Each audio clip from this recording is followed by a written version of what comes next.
हाँ तो दोस्तों, इस वीडियो के अंदर हम जोमेटो के आईपीओ के बारे में बात करेंगे और जानेंगे कि जोमेटो के आईपीओ के अंदर आपको कितना लिस्टिंग है आप एक्सपेक्ट कर सकते हो और इसको आपको क्या लॉन्ग टर्म के लिए होल्ड करना है या नहीं। तो चलिए शुरू करते हैं। तो देखिए, सबसे पहले जोमेटो कंपनी इनकॉर्पोरेट कब हुई थी? देखिए 2010 में जोमेटो की कंपनी इनकॉर्पोरेट हुई थी, यानी कि 10 से 11 साल इसको मार्केट में हो चुके हैं। अब देखिए, जोमेटो की कंपनी काम क्या करती है? तो ये जोमेटो की कंपनी फूड डिलीवर करती है, यानी कि जो रेस्टोरेंट्स होते हैं उनसे ये अच्छा खासा कॉन्ट्रैक्ट बनाते हैं, फिर वहां से रेस्टोरेंट से आप कोई भी फूड ऑर्डर करोगे तो आपके घर पे वो खाना आ जाएगा। तो ये काम कंपनी करती है। और देखिए, मेरे ख्याल से जितने भी व्यूअर्स हैं उन्होंने सबने, मेरे ख्याल से 90% मेरे व्यूअर्स ने यहाँ पे जोमेटो से खाना मंगाया होगा।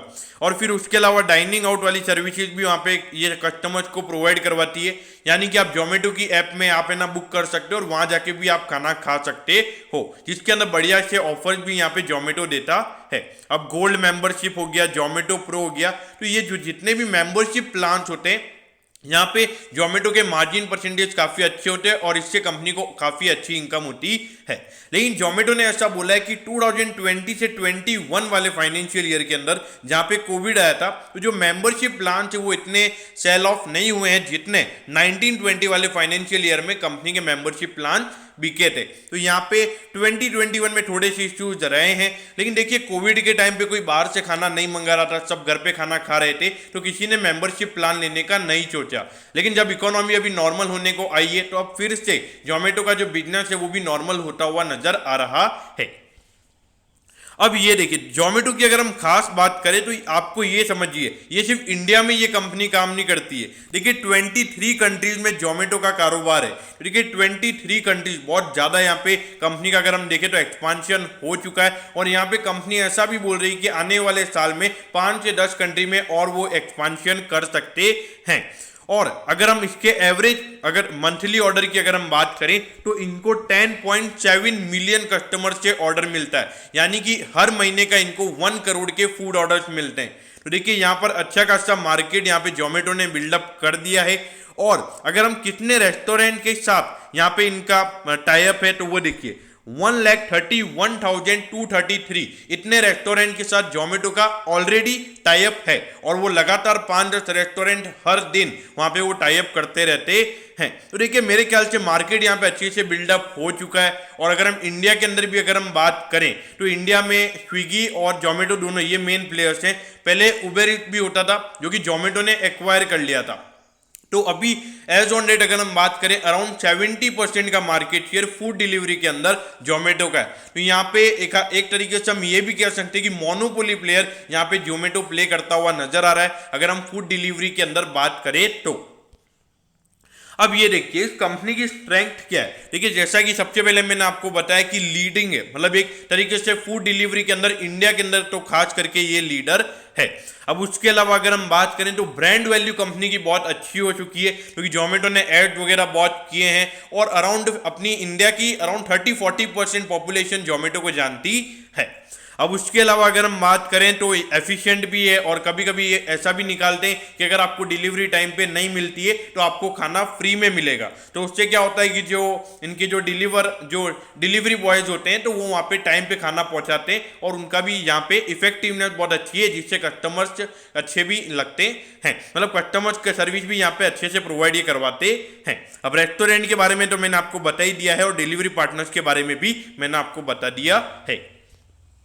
अब ये देखिए, कंपनी आईपीओ क्यों लेकर आ रही है। देखिए, कंपनी का मेन मोटिव है कि जो 9,000 करोड़ का यहाँ पे जो फ्रेश इशू यहाँ पे कंपनी लेकर आई है, उससे जो कस्टमर्स हैं उनको वहाँ पे अच्छा खासा डिस्काउंट है। और डिस्काउंट देने से जो ज़्यादा से ज़्यादा कस्टमर कंपनी अट्रैक्ट कर पाए और गेन कर पाए, ये कंपनी का मेन फोकस यहाँ पर नजर आता है। तो यहाँ पे कंपनी एक भी पैसा अपने प्रमोटर्स के लिए यहाँ पे यूज नहीं करने वाली है, सिर्फ एक इन्फोएज अपना स्टेक बेच रहा है, जिसके बारे में हम बात करेंगे। अब ये देखिए, अगर आप देखोगे तो रेवेन्यू देखिए कंपनी का, अगर आप देखोगे तो रेवेन्यू यहाँ पे हर साल अच्छे तरीके से, देखिए 2018-19 में 13,097 करोड़ का कंपनी का रेवेन्यू था। और उसके बाद देखिए 2742, यानी कि 1920 से 2021 वाले फाइनेंशियल ईयर में 100% का ग्रोथ हमको कंपनी के रेवेन्यू में देखने को मिला है। अब देखिए 2021 में कोविड आ गया था तो उसकी वजह से यहाँ पे रेवेन्यू गिरता हुआ नजर आया है। बाकी मेरे ख्याल से ऐसे कोई इश्यूज वाली बात यहाँ पे नजर नहीं आती है। अब देखिए एज अ ट्रेडिशनल इन्वेस्टर आपको ऐसा लगेगा कि जोमेटो अच्छा नहीं है क्योंकि इसके लॉस के ऊपर नजर डालिए, 684 करोड़ का यहाँ पे टोटल लॉस इनको 2021 वाले फाइनेंशियल ईयर के अंदर हुआ है। और जबकि 1920 वाले फाइनेंशियल ईयर की अगर हम बात करें तो देखिए 2362 करोड़ का लॉस। तो देखिए अगर आप देखोगे तो आपको ऐसा लगेगा कि एक ट्रेडिशनल वे ऑफ अप्रोच से अगर हम देखेंगे तो यहाँ पे आपको ऐसा लगेगा कि यहाँ पे इन्वेस्टमेंट नहीं करना चाहिए।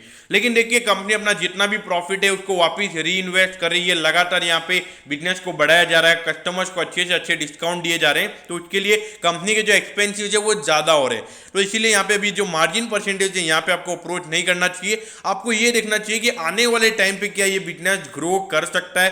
देखिए अभी जो चीजें डिस्काउंट पे मिल रही है, लेकिन ऐसा मुझे लगता है कि आने वाले 2 से 3 सालों में जब लोगों की आदत बन जाएगी घर पे खाना मंगाने की, तो मेरे ख्याल से वो डिस्काउंट वहां पे अवेलेबल नहीं होंगे और लोग ज्यादा डिस्काउंट के ऊपर फोकस भी नहीं करेंगे, वो डायरेक्ट खाना मंगा लेंगे। तो वहां पे कंपनी के मार्जिन परसेंटेज अच्छे से इंप्रूव होते हुए नजर आएंगे और मुझे ऐसा लगता है कि मार्केट भी यही देख रहा है।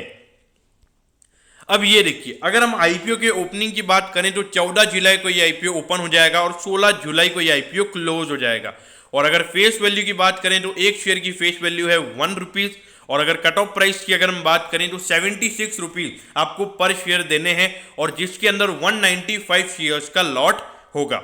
और अगर हम इश्यू साइज की यहां पर अगर हम बात करें तो देखिए 9375 करोड़ का ये आईपीओ है, जिसमें से 9000 करोड़ का फ्रेश इश्यू है, यानी कि 9000 करोड़ यहां पे पूरे कंपनी के ग्रोथ के ऊपर जाने वाले हैं। और जो 375 करोड़ का जो ऑफर फॉर सेल है वो इन्फो एज यानी कि जो नौकरी के नाम से आप कंपनी जानते हो वो अपना स्टेक यहां पर बेच रही है। देखिए पहले 750 करोड़ का स्टेक सेल था, लेकिन अब वो 375 करोड़ ही बेच रहे हैं। अब देखिए अगर हम इसके बेसिस की बात करें तो 22 जुलाई को यहाँ पे पता चल जाएगा कि अलॉटमेंट आई है या नहीं। और अगर रिफंड की बात करें तो 23 को आपको रिफंड मिल जाएगा अगर आपको अलॉटमेंट नहीं मिली है। और अगर आपको अलॉटमेंट मिला है तो 26 जुलाई को आपके डीमैट अकाउंट में शेयर्स आ जाएंगे और 27 को यहाँ पे लिस्टिंग हो जाएगी। अब यहां पर मिनिमम आपके पास अगर रिटेल इन्वेस्टर की कैटेगरी के अंदर अगर आपको अप्लाई करना है तो 14,820 रुपीज आपके पास होने चाहिए और मैक्सिमम आप 13 लॉट के लिए अप्लाई कर सकते हो, जिसके अंदर 1,92,660 रुपीज आपके पास होने चाहिए। मतलब रिटेल इन्वेस्टर के अंदर आप जनरली 2 लाख से ज्यादा की अलॉटमेंट मतलब एप्लीकेशन नहीं लगा सकते। अगर आपको 2 लाख से ज्यादा की एप्लीकेशन लगानी है तो आप HNI कोटा में लगा सकते हैं। अब ये देखिए इसके वैल्यूएशन की बात तो हम यहाँ पे नहीं कर सकते क्योंकि कंपनी लॉस में, तो जो रिटर्न ऑन नेट वर्थ होगा वो भी नेगेटिव होगा और जो अर्निंग पर शेयर है वो भी नेगेटिव होगा। लेकिन अगर हम नेट एसेट वैल्यू की बात करें तो वो यहाँ पे लगभग 4.48 रुपीज निकल कर आता है। तो अगर हम शेयर के प्राइस से अगर हम देखेंगे तो अराउंड 15 टाइम्स यहाँ पे कंपनी का प्राइस टू बुक रेशियो निकल कर आता है। अब देखिए लिस्टिंग इनके लिए जो लोग इसमें अप्लाई करना चाहते हैं डेफिनेटली यहाँ पे अप्लाई कर सकते हैं। अभी 20% का प्रीमियम यहाँ पे अवेलेबल है, यानी कि अराउंड 20 to 25% का लिस्टिंग आपको यहाँ पर मिल सकता है। लेकिन देखिए मुझे ऐसा लगता है कि ये आईपीओ डबल पे भी लिस्ट हो सकता है, यानी कि अराउंड 150 रुपीज तक इसके लिस्ट होने के चांसेस मुझे नजर आते हैं। इसका मेन रीजन है वो ये है कि इसके अंदर जो रिटेल कोटा है यानी कि रिटेल इन्वेस्टर्स के लिए सिर्फ 10% शेयर्स ही यहाँ पे अलॉट होंगे और जो QIB कोटा है वो 75% है। देखिए जनरली मैंने देखा है कि 75% का जो QIB कोटा है वो अधिकतर अपने शेयर्स पहले दिन नहीं बेचते। तो वहां पे क्या होता है कि ज्यादा वहां पे डिमांड अगर अराइज होती है और सप्लाई कम होता है तो ऑटोमेटिकली वहां पे लिस्टिंग अच्छी पॉसिबल होती है। तो इसीलिए मुझे ऐसा लगता है कि ये आईपीओ कम से कम 150 के लगभग लिस्ट होता हुआ नजर आता है अगर मार्केट ये ऐसा ही रहता है। तो अगर मार्केट में अगर करेक्शन होता है, क्रैश कुछ होता है, तो वहां पे ये स्टॉक भी आपको इश्यू प्राइस के नीचे खुलता हुआ नजर आ सकता है। लेकिन देखिए अगर इश्यू प्राइस के नीचे अगर ये स्टॉक खुलता है तो मुझे ख्याल से डेफिनेटली वहां पे लॉन्ग टर्म इन्वेस्टर्स को वहां पे इन्वेस्टमेंट करना चाहिए। तो दोस्तों मैं होप करता हूं कि इस आईपीओ के बारे में आपको अच्छे से समझ में आ गया होगा। अगर आपकी कोई भी क्वेरीज है तो आप कमेंट कीजिए, मैं जरूर आपके कमेंट पर रिप्लाई करूंगा। ओके दोस्तों, thank you, have a nice day.